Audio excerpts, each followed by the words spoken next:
और अब बात करते हैं हिंदुस्तान के पड़ोसी मुल्क चीन और पाकिस्तान की, जो एक के बाद एक लगातार नई साजिशें रच रहे हैं। इस वक्त जो बड़ी जानकारी मिल रही है हिंदुस्तान की सुरक्षा के लिहाज से, वो ये कि ये दोनों मिलकर नई मिसाइल साइट्स बना रहे हैं। इस मिसाइल साइट्स का मतलब क्या है और भारत के लिए कैसे है ये चुनौती, इस रिपोर्ट में देखिए।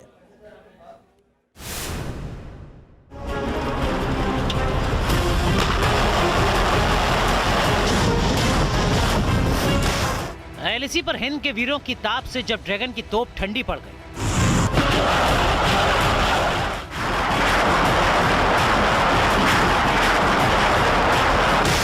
गलवान के बलवानों की मार से जब बीजिंग के लाल सुल्तान की मिसाइलें तक फुस हो गई,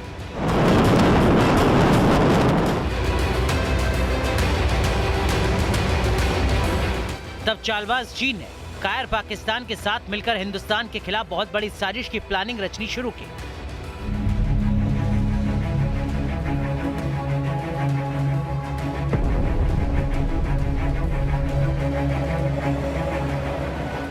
हिंदुस्तान की बढ़ती वायु शक्ति से घबराए चीन ने पाकिस्तान की मदद से इंडियन एयरफोर्स के फाइटर जेट्स को निशाना बनाने की साजिश को अंजाम देना शुरू कर दिया।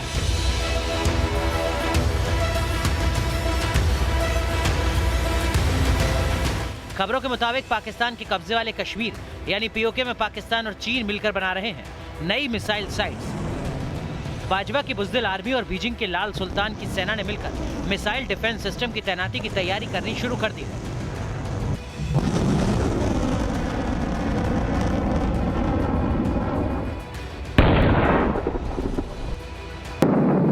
खबरों के मुताबिक चीनी पीपल्स लिबरेशन आर्मी की टुकड़ियों को पाकिस्तान के 12 इन्फेंट्री ब्रिगेड के साथ पीओके के देवलियन और जुरा के आगे के इलाकों में साथ साथ टो लेते देखा गया है।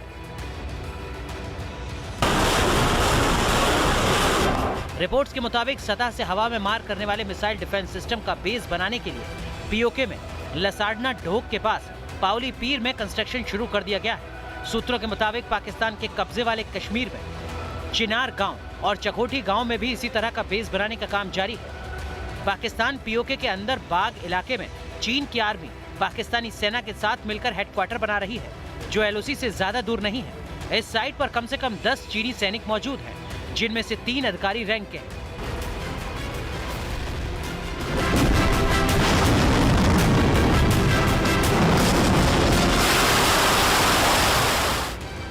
दरअसल लाल सेना की प्लानिंग भारत को 2 मोर्चों पर एक साथ घेरने की है, लेकिन बीजिंग के लाल सुल्तान को यह पुख्ता तौर पर समझ जाना चाहिए कि हिंदुस्तान की 1 इंच जमीन पर भी अगर उसने नापाक निगाह डाली तो करारा जवाब मिलेगा। Team news nation. एक बिस्किट के ऐड पर पाकिस्तान में बवाल मच गया है। यह ऐड आतंकी दाऊद इब्राहिम की गर्लफ्रेंड महविश हयात ने किया है। क्यों इस बिस्किट के ऐड पर पाकिस्तान के कटमुल्ला विवाद कर रहे हैं, इस रिपोर्ट में देखिए।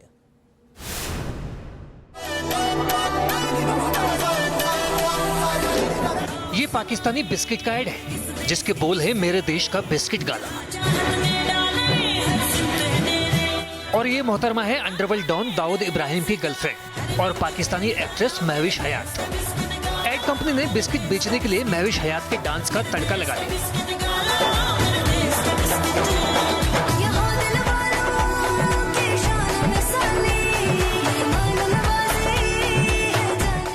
डांस करते हुए बिस्किट का ऐड करने में कोई बुराई नहीं है, लेकिन ये पाकिस्तान है। यहाँ कटमुल्लाओं की कट्टर सोच इस ऐड पर भारी पड़ गई।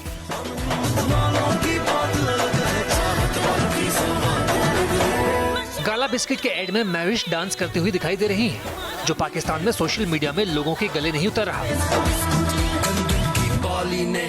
लोगों ने इसे पाकिस्तानी समाज के खिलाफ बताया है। पाकिस्तान के पत्रकार अंसार अब्बासी ने इस ऐड को मुजरा तक बता दिया और Pakistan electronic media regulatory authority से इसके खिलाफ एक्शन लेने की मांग कर डाली। जबकि पाकिस्तान के संसदीय मंत्री अली मोहम्मद खान ने इस ऐड को इस्लाम विरोधी बता दिया।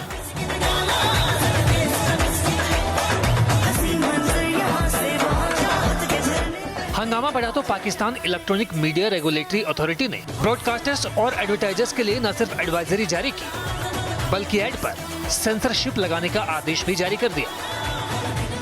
हालांकि पाकिस्तान में एक तबका ऐसा भी है जिसने सोशल मीडिया पर गाला बिस्किट के ऐड और महविश का बचाव किया है और इमरान खान की सरकार से सवाल पूछा है कि जहां देश में बेरोजगारी, महंगाई, भूखमरी, अपराध जैसी समस्याएं बढ़ रही हैं, वहां एक ऐड पर बवाल मचाना ठीक नहीं।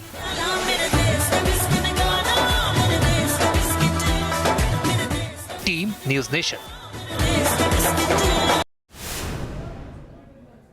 तो देखिए जरा, पाकिस्तान भी अजीबोगरीब मुल्क है, जहां एक तरफ बिस्किट के ऐड पर बवाल मचा हुआ है, वहीं दूसरी तरफ पाकिस्तान की आवाम का एक बड़ा हिस्सा ऐसा है जिसके सामने रोटी का संकट है, क्योंकि पाकिस्तान में इस वक्त गेहूं के दाम रिकॉर्ड सबसे ज्यादा है।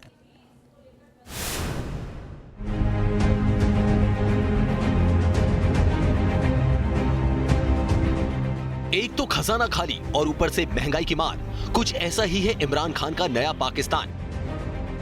कोई दुकान पे आता है हमारे के लिए तो आटा लेने के तो आगे आटा ही नहीं होता, ये है ही नहीं ये आटा। वो कह रहे हैं क्यों नहीं है ये आटा, हम कहें हमें पीछे से मिलेगा तो हम देंगे आपको। ये जो 10 रुपए बढ़ाए इन्होंने दूध के ऊपर और ये आटे के ऊपर जो बढ़ा रहे हैं, पैसे वापस किए जाए तो गरीब आदमी में गुजार हो जाए यार। मुराद अली शाह और वज़ीर आज़म इमरान खान से ये रिक्वेस्ट है कि मेहरबानी करके ये रेट जो गिराएं, जैसे हम गरीब आदमी अपना बच्चों का गुजारा कर सकें।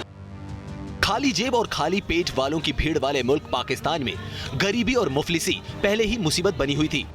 ऊपर से इस गरीबी में पाकिस्तान का आटा गीला हो गया। पाकिस्तान में जिस तेजी से गरीबी और बेकारी फैल रही है, ठीक उसके पीछे पीछे महंगाई ने दौड़ लगानी शुरू कर दी है। पाकिस्तान में गेहूं रिकॉर्ड कीमत पर पहुंच गया है।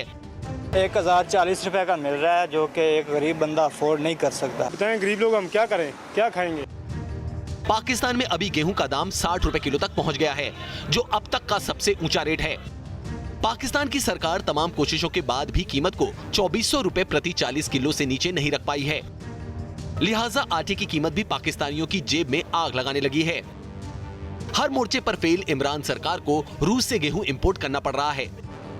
पाकिस्तान में पिछले साल दिसंबर में भी कुछ ऐसे ही हालात बने थे, जब गेहूं के लिए काफी मुश्किलें पैदा हो रही थी। अब फिर इस साल अक्टूबर में यही हाल हो गया है। रिपोर्ट में दावा किया गया है कि दिसंबर तक हालात और बिगड़ सकते हैं। सिर्फ गेहूं ही नहीं बल्कि टमाटर, आलू, प्याज और चीनी जैसी जरूरी चीजों के दामों में भी आग लग गई है। हालात ऐसे हो गए हैं कि पाकिस्तानी आवाम को 2 जून की रोटी तक के लाले पड़ गए हैं। पाकिस्तान में सूबाई और मरकजी सरकार मुनाफाखोरों पर महंगाई का ठीकरा फोड़ रही है। लेकिन जानकारों का दावा है कि टिड्डी अटैक से गेहूं की फसल को बड़ा नुकसान हुआ और इसका असर अगले साल तक दिखेगा। पाकिस्तान में बढ़ती महंगाई से इमरान खान का निवाला तक छीनने की नौबत आ सकती है। पाकिस्तान में इस वक्त इस तरह महंगाई बढ़ना इमरान सरकार को बेचैन इसलिए कर रहा है क्योंकि विपक्ष ने पहले ही महागठबंधन बनाकर सेना और इमरान खान सरकार के खिलाफ मोर्चा खोल दिया है। माना जा रहा है कि महंगाई से बेचैन जनता विपक्ष के साथ सड़कों पर उतर सकती है। Team news nation. चीन में उइगर मुस्लिमों के लिए टॉर्चर सेल बनाया हुआ है। जिनपिंग के राज में उइगर मुस्लिमों पर लगातार अत्याचार किया जा रहा है। ये बात अब पूरी दुनिया समझ चुकी है। तभी तो यूएन के मंच पर चीन के खिलाफ 1-2 नहीं बल्कि 39 देशों ने आवाज उठाई। लेकिन इस्लामिक मुल्क होने के बावजूद पाकिस्तान चीन में उइगर मुस्लिमों पर हो रहे अत्याचार को सही ठहरा रहा है।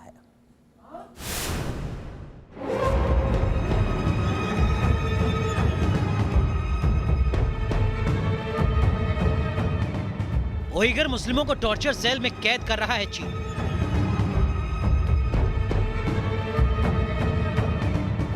डिटेंशन कैंप बनाकर उइगर मुस्लिमों को बंदी बना रहा है चीन। उइगर मुस्लिमों की आबादी खत्म करने के लिए जबरन नसबंदी करवा रहा है चीन। आतंकवाद पर एक्शन के नाम पर चीन उइगर मुस्लिमों पर अत्याचार कर रहा है। चीन में उइगर मुस्लिमों को धार्मिक आजादी तक नहीं है।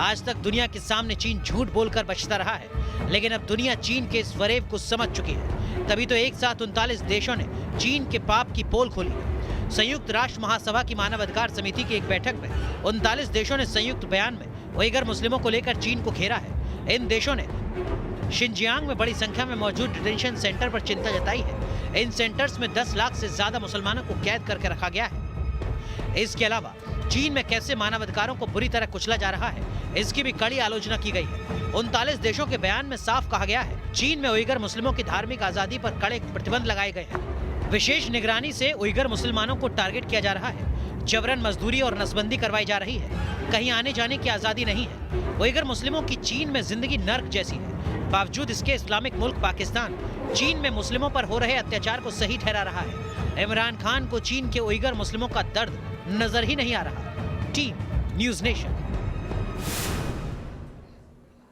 चलिए अब बात करते हैं हाथरस मामले की, जिसको लेकर पूरे देश में अलग अलग तरीके की राय सामने आ रही है।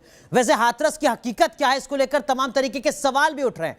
सवाल ये कि क्या कोई पारिवारिक दुश्मनी थी, सवाल कॉल डिटेल्स को लेकर भी सवाल उठ रहे हैं, सवाल सीबीआई जांच पर है, सवाल नार्को टेस्ट पर है। और इन तमाम सवालों के जवाब ढूंढने की कोशिश की है न्यूज़ नेशन की टीम ने ग्राउंड जीरो से। ये रिपोर्ट देखिए।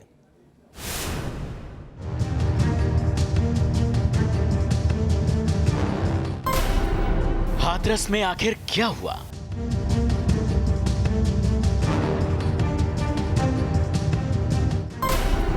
रेप हुआ या पारिवारिक दुश्मनी थी? 104 बार के फोन कॉल्स का राज क्या है? यूपी पुलिस एफएसएल रिपोर्ट के जरिए दावा कर चुकी है कि रेप नहीं हुआ। इस मामले में कुछ ऐसे अहम खुलासे हुए हैं जिससे ये केस उलझ गया। एसआईटी की जांच में कुछ फोन कॉल्स के डिटेल्स सामने आए हैं। इससे मामला उलझ गया। ये सीडीआर डिटेल्स की कॉपी है। इसके मुताबिक आरोपी पीड़ित परिवार में बातचीत होती थी। मुख्य आरोपी संदीप परिवार से बात करता था। दोनों के बीच 104 बार फोन पर बातचीत हुई। कॉल डिटेल्स की मिस्ट्री क्या है? हर कोई इसका जवाब जानना चाहता है। पीड़ित के परिवार के पास कॉल डिटेल्स के मामले में अपनी दलील है। भी बातचीत, वो मोबाइल फोन किसका था? वो पापा का था, वो ना ही मेरा था। मेरे नाम से रजिस्टर्ड भी नहीं है वो।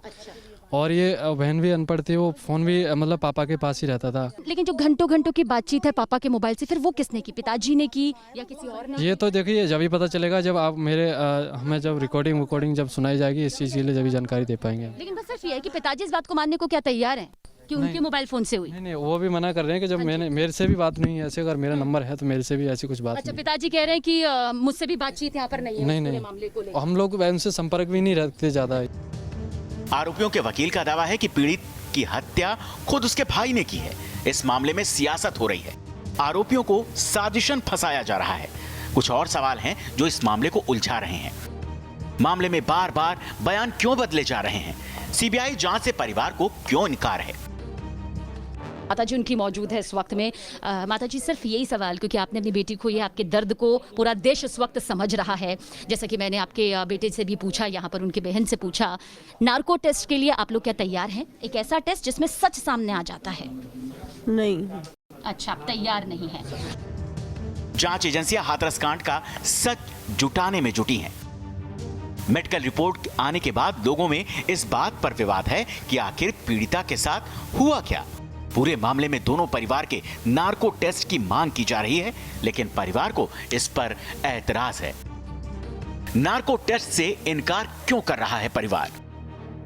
नार्को टेस्ट अगर करवाने की बात सामने आ रही है तो फिर क्या आपका परिवार तैयार है या नहीं? क्योंकि सवाल यही उठ रहे हैं कि आखिर आप लोग क्यों नहीं करवा रहे, क्यों झिझक रहे हैं, क्यों बार बार ये मामले सामने होंगे तब? झिझक नहीं रहे। जब हमने बोला है, हमने बोल दिया है, जब पीड़ित परिवार के अगर किसी का हुआ हो तो हम राजी हैं करवाने के लिए।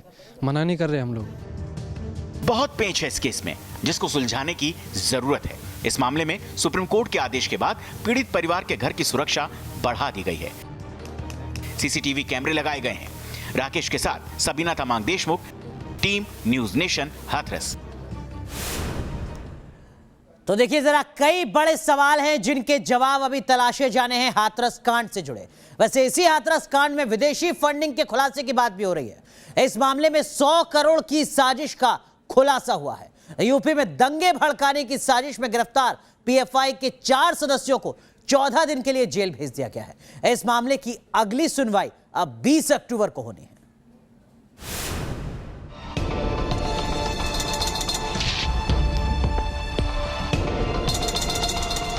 हाथरस में हिंसा, विदेशों से फंडिंग। हाथरस में 100 करोड़ वाली साजिश का मास्टरमाइंड कौन? किसने की यूपी में जातीय दंगा भड़काने की साजिश? जैसे जैसे हाथरस कांड की जांच बढ़ रही है, वैसे वैसे साजिश बेपर्दा हो रही है। जातीय दंगा भड़काने की साजिशों के आरोप में 4 लोगों को गिरफ्तार किया गया है। इन पर पीएफआई का सदस्य होने का आरोप है। जिस तरह दिल्ली में दंगा हुआ, उसी तरह हाथरस में दंगा करवाने का षड्यंत्र रचा गया। दंगों के लिए फंड कहां से जुटाए जा रहे थे, इस संबंध में भी बेहद अहम खुलासा हुआ है। दिल्ली दंगों की तरह हाथरस में विदेशी फंडिंग की बात सामने आ रही है। प्रवर्तन निदेशालय यानी ईडी की तरफ से फंडिंग से जुड़ा सनसनीखेज खुलासा सामने आया है।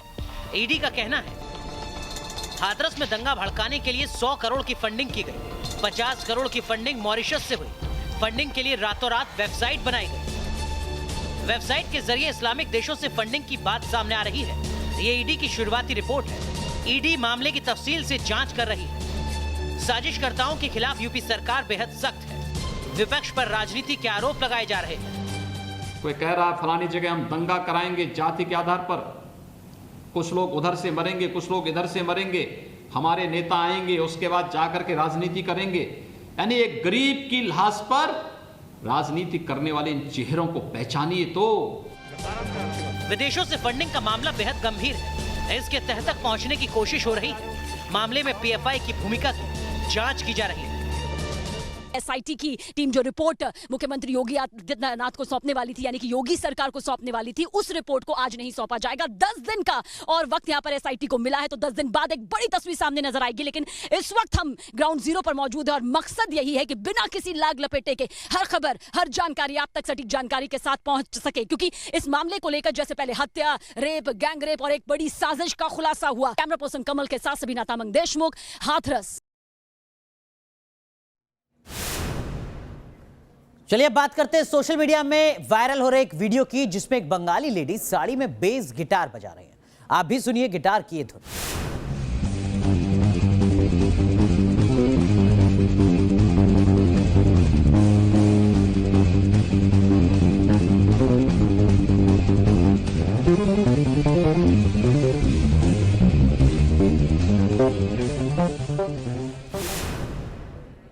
चलिए तो संगीत के इस रंग के बाद अब बात करते हैं बिहार के चुनावी रंग की, जो लगातार रंग पकड़ता जा रहा है। प्रत्याशी अलग अलग अंदाज में, अनोखे अंदाज में जनता से वोट की अपील कर रहे हैं और इस बीच एलजेपी के चिराग पासवान का घर बागियों का आशियाना बनता जा रहा है। एलजेपी के राष्ट्रीय अध्यक्ष चिराग पासवान का बंगला बागियों के लिए गुड लक साबित हो रहा है। आज बीजेपी नेता उषा विद्यार्थी ने कमल से नाता तोड़कर चिराग के बंगले में शरण ली है। एलजेपी के टिकट पर पालीगंज से चुनाव लड़ेंगे उषा विद्यार्थी। चिराग जी हमको सम्मान दिए और पालीगंज की जनता को भी उन्होंने सम्मान किया कि भाई आप जाके चुनाव लड़िए और वहाँ पालीगंज की जो जनता है उसकी आवाज को बुलंद करें। कल बीजेपी के राजेंद्र सिंह हुए थे एलजेपी में शामिल। मोकामा सीट से आरजेडी के टिकट पर चुनाव लड़ रहे बाहुबली अनंत सिंह ने आज नॉमिनेशन दाखिल किया। कैदी वैन से नामांकन दाखिल करने पहुंचे अनंत सिंह। जीतन राम मांझी ने आज इमामगंज सीट से पर्चा भरा। रेसलर बबीता फोगाट बिहार और मध्य प्रदेश चुनाव में बीजेपी के लिए वोट मांगेंगी। बबीता ने खेल विभाग में उपनिदेशक पद से इस्तीफा दे दिया है। बिहार चुनाव में डुप्लीकेट लालू की एंट्री हो चुकी है। लालू यादव के अनोखे अंदाज की कॉपी करने वाले कृष्णा को सुनने भीड़ उमड़ रही है। क्या नाम है आपका? कृष्णा यादव, छोटा लालू। कृष्णा यादव, छोटा लालू। कृष्णा हम लालू नहीं कहते हैं, बड़े लालू जी तेजस्वी जी और तेज प्रताप जी बना दिए हैं। तो जरा सा बताइए, लालू जी यानी छोटा लालू जी, बिहार की स्थिति क्या है? बिहार की स्थिति एकदम लाचार है, एकदम बेकार है। यहाँ तो खाली बलात्कार है। नीतीश की सरकार कर रहा है प्रचार है और यहाँ की जनता कर रही पुकार है। कहाँ नीतीश की सरकार में रोजगार है और पूरा बिहार की जनता यही लाचार। विधानसभा चुनाव में पटना के पालीगंज से किस्मत आजमाने उतरे रविंद्र प्रसाद भैंस पर सवारी करते हुए नामांकन दाखिल करने पहुंचे। Team news nation.